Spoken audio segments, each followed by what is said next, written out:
and girls, so we've been finding out stuff about Martin, and Mr. Briggs had set up the idea that the kids could test to see if they have psychic abilities.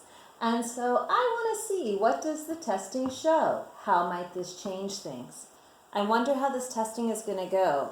Martin himself revealed that he was not able to see into the future given the results of the test. So let's see. Testing. Tuesday afternoon, Mr. Briggs dumped a bag full of playing cards on the classroom floor. Para, take 25 cards. He passed out sheets of paper with the 5 symbols printed on them. I guess he designed the pages on the computer. He also passed out glue and those blunt scissors, the kind people give little kids so they won't hurt themselves or someone else. Get to work, he said. We started making the decks, gluing the symbols onto the faces of the playing cards. There was a square, a star, a plus sign, a minus sign, and wavy lines. Why can't we just use the pieces of paper? Torchy asked. Anyone? Mr. Briggs asked the class. The backs have to be identical, Flitch said. Right, Mr. Briggs nodded. If there are any differences in the shapes of the cards, the test results aren't valid. We made up all the cards we needed by the end of the class. The next day, we started the tests. Before we began, Mr. Briggs gave us some instructions. The tester has to keep score.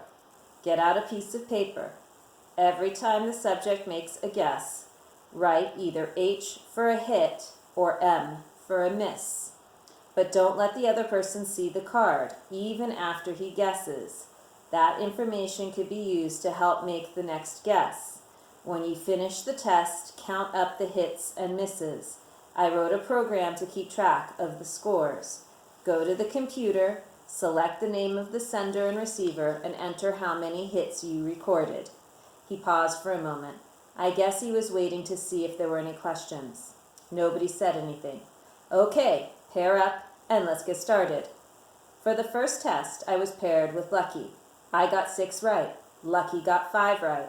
That was about what I expected. There were 5 different symbols, so each guess had 1 chance in 5 of being right.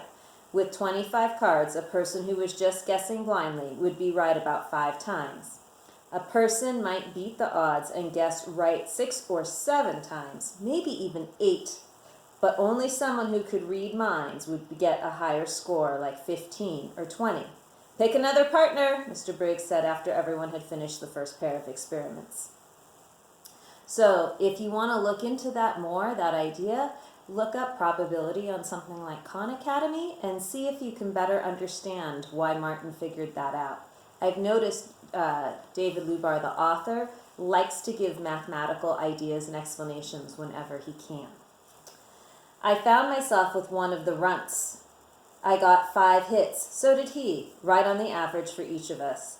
On the last round of the day, as everyone scrambled for partners, I took too long making up my mind. There was only one person left. Cheater looked at me from across the room. I'd avoided him so far. I just didn't want to be part of the proof. That way, he couldn't blame me, but now I had no choice. I'll go first, he said. You be the tester.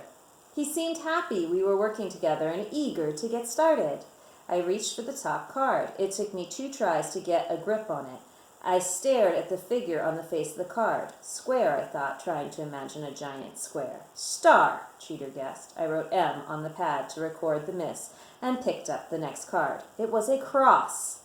Wavy lines, Cheater guessed. That's how it went. As each card slid off the deck, I felt a little more of my confidence drain away.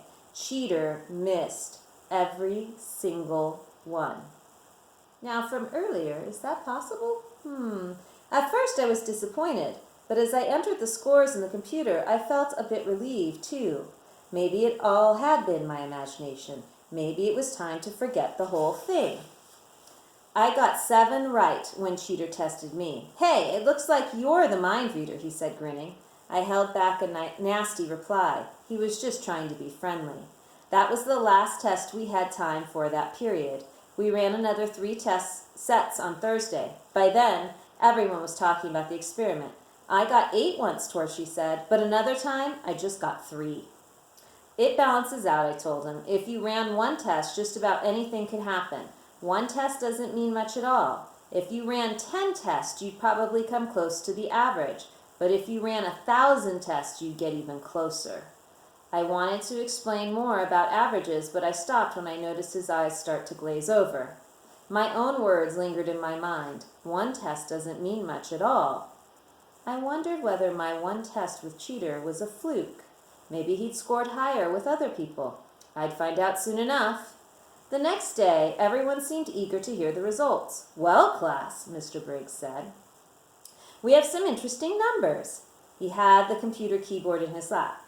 "First, let's see if anyone scored higher than we expected, since that's the whole point of our investigation. I'll pull up a list of subjects who averaged better than 5 hits on their tests." We all crowded around the monitor. A bunch of names scrolled up. I could feel a wave of excitement pass through the room. Nobody except for me had ever expected any sort of special results, and I definitely hadn't expected more than one mind reader to show up in the class. "Now, let's check the specific details," Mr. Briggs said. He hit a few more keys. The screen changed. We seemed to have 2 groups that had high scores. Robert, Justin, and Trevor all did better than average. I'll pull up their results and see what you think. I looked at the information. Each of the 3 had scored a perfect round of 25 hits. That was amazing. Then I noticed something else. Each had only done it once, and in every case, the tester was the same. Avery Morrison, one of the runts. "Squinty," a couple of the kids said, calling Avery by his nickname. They'd realized the pattern at the same time I did. Everyone turned towards him. Squinty looked back, peering at us through his thick glasses. "What's everybody staring at?" Mr. Briggs handed him a deck of the test cards. "Hold one up, but don't let me see."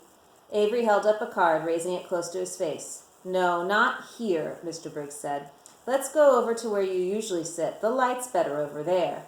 He followed Squinty to a corner of the rug near a window. After they sat down, Mr. Briggs tilted his head a bit, as if searching for something, and then said, "Minus sign." "Yeah," Squinty said. "You got it."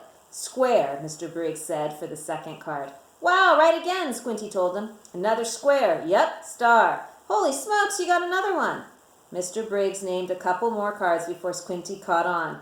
By then, the rest of us were laughing hard enough to split a gut. It was like watching a magic act. Robert, Justin, and Trevor, who each had done the same thing during the actual test, were laughing the hardest of all.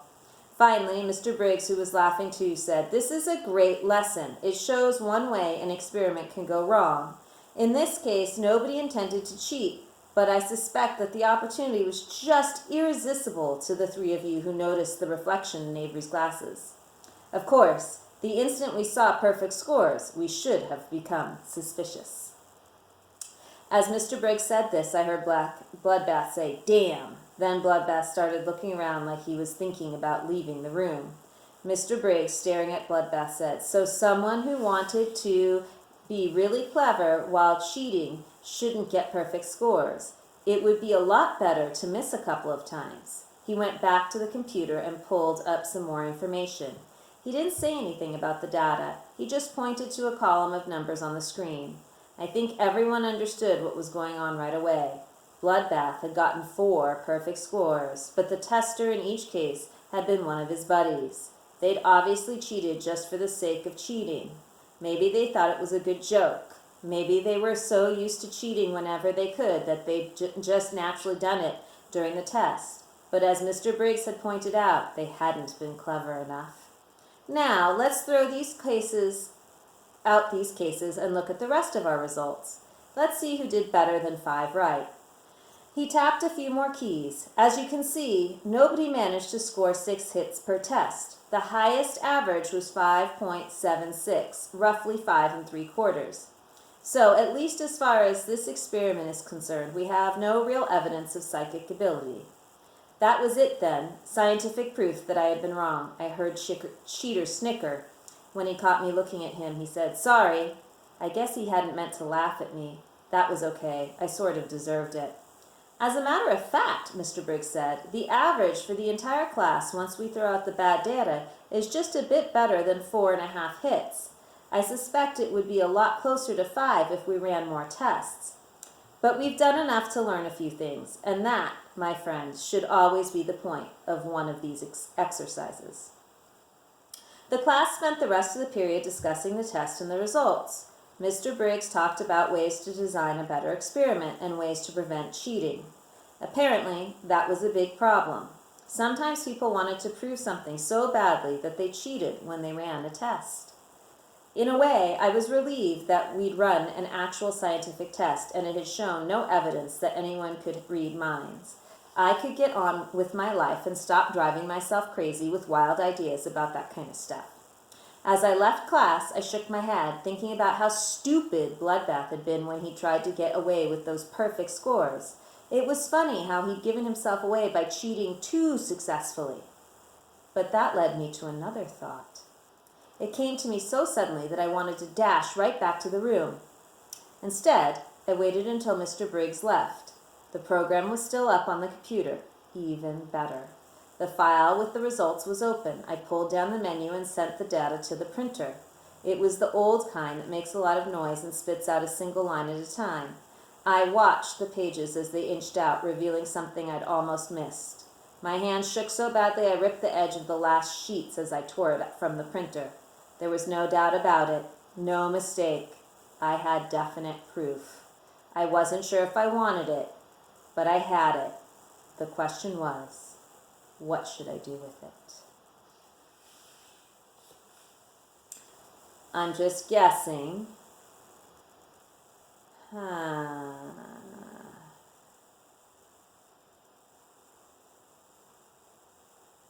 Martin Tester.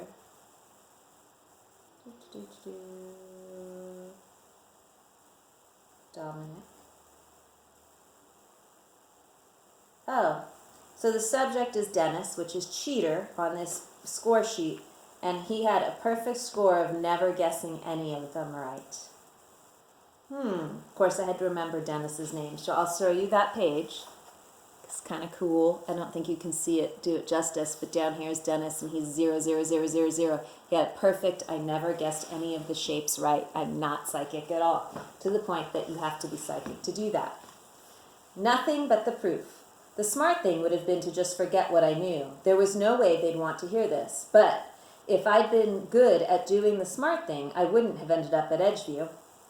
I waited until that evening when Flinch, Lucky, and Cheater were in the room with Torchy and me. Then I waited until they started talking about science class. That didn't take long. You know, Cheater said, I bet that Mr. Briggs could get fired for that experiment. You're crazy, Torchy said. No, he's right, Lucky said. Any of that kind of different stuff, they get really funny about it.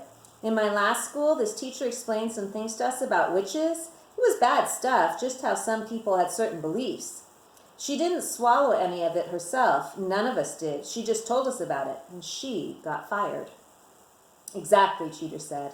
Mr. Briggs could get in big trouble. But it was worth it, I said. They all turned toward me. I pulled the printout from my notebook and scanned it again to boost my courage. Now that I'd started, I had to convince them. If I failed, they'd probably hate me forever. Think about this, I said. What would your score be if you answered the same thing each time? What if for each of the 25 guesses you said square? Suddenly, I had a very good idea how a parachutist felt the first time he jumped out of an airplane. I could almost feel myself hurtling through the air. My stomach sure seemed to believe I was plunging towards a canyon filled with jagged rocks. I waited for my parachute to open. But there aren't 25 squares, Torchy said. Right, Flitch said. There are 5. So you'd score 5 out of 25. That's 1 out of 5, or 20%. You'd be right at the average. I took a deep breath. Here it comes. This was the leap of thinking I had to help them make. It was obvious to me, but I was good at math. So was Flinch. Cheater was, too, but I knew he wouldn't do anything to help me. Torchy might have trouble following the explanation, but if I could